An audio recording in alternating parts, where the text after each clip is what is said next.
Il était respecté dans le monde entier. La nouvelle vague, c'était lui, Jean-Luc Godard. Monsieur et Madame Nou ont eu une fille, ils l'ont appelée Marion. Marions-nous? Oui, mon amour. Marions-nous.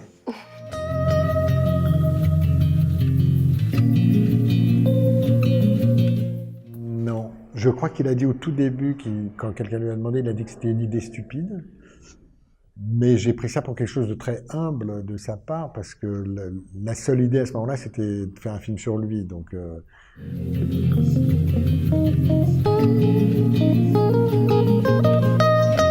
oui, c'est possible. En fait, je crois qu'au cinéma, comme dans plein de modes d'expression, tout est possible. Il y a pas de... Rien n'est interdit. Après, le cinéma, c'est aussi une industrie. Si vous écrivez des livres, vous avez besoin d'un papier, d'un crayon. Si vous faites de la peinture, vous avez besoin de pas grand-chose. Faire des films, ça coûte cher. Donc, il y a un côté un peu industriel. Donc, vous pouvez être tout à fait radical. Soit vous avez du succès avec cette radicalité, donc vous pouvez avoir des budgets pour travailler. Soit vous êtes dans une radicalité telle que le public ne vous suit pas.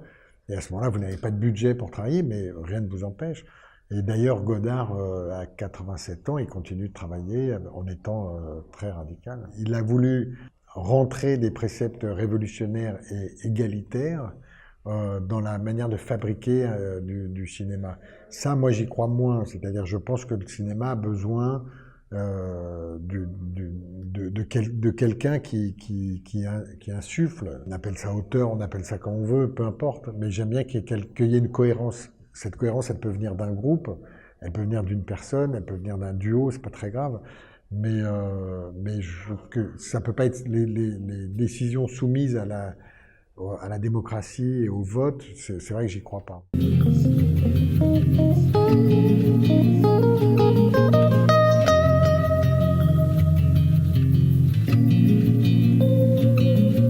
Oui, ben, en même temps, c'est des images qui ont été faites il y a plus de 50 ans, donc qu'elles soient tombées dans le langage commun, c'est pas très très étonnant. Mais effectivement, oui, ça va de plus en plus vite parce que l'image est consommée et fabriquée par de plus en plus de gens. Internet a fait que tout le monde est à la fois réalisateur, producteur, distributeur de ses propres images, éditeur, voilà. Bon, mais après, on peut se servir des images sans vouloir faire des images nouvelles à tout prix. C'est-à-dire qu'on n'est pas tous Picasso, quoi.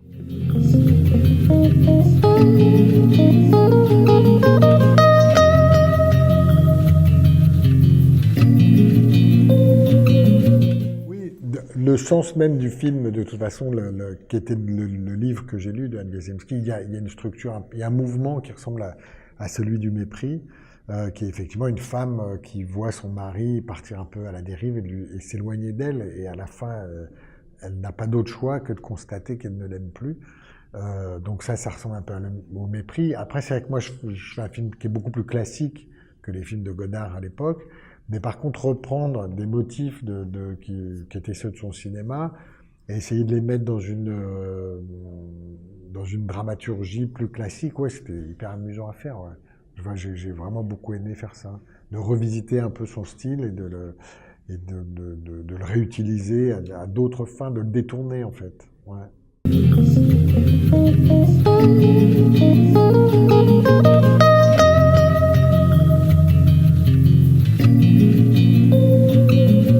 Non, c'est-à-dire que si on dit que c'est un mouvement machiste, c'est une manière comment dire, de faire comme s'il était volontairement différent et tout ça. Je crois qu'il était le reflet de son époque. C'était une époque qui était, je sais pas si elle était machiste, mais elle était plutôt phallocrate, oui. C'est-à-dire qu'il y avait le modèle, c'était le mâle blanc, plutôt catholique, hétérosexuel. C'était l'époque, quoi, qui était comme ça. Mais Godard, il est très paradoxal, hein. Enfin, le film montre un personnage qui est très paradoxal.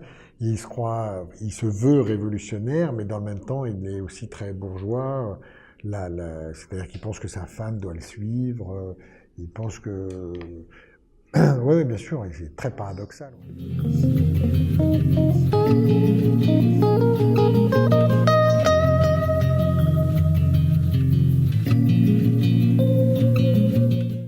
pense qu'il y a la place pour tout, en fait. C'est comme si vous demandiez la littérature, est-ce que ça doit être des livres joyeux ou des livres tristes?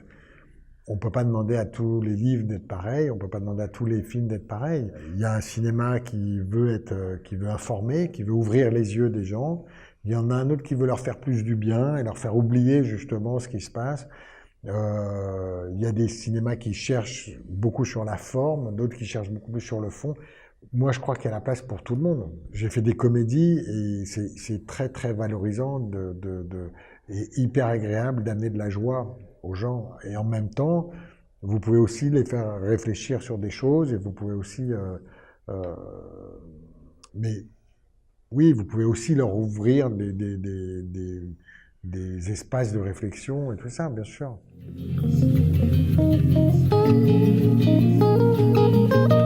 Non, parce que personne ne s'attendait à ce que ça marche, justement parce que c'était un film muet noir et blanc, donc j'avais pas tellement de pression énorme.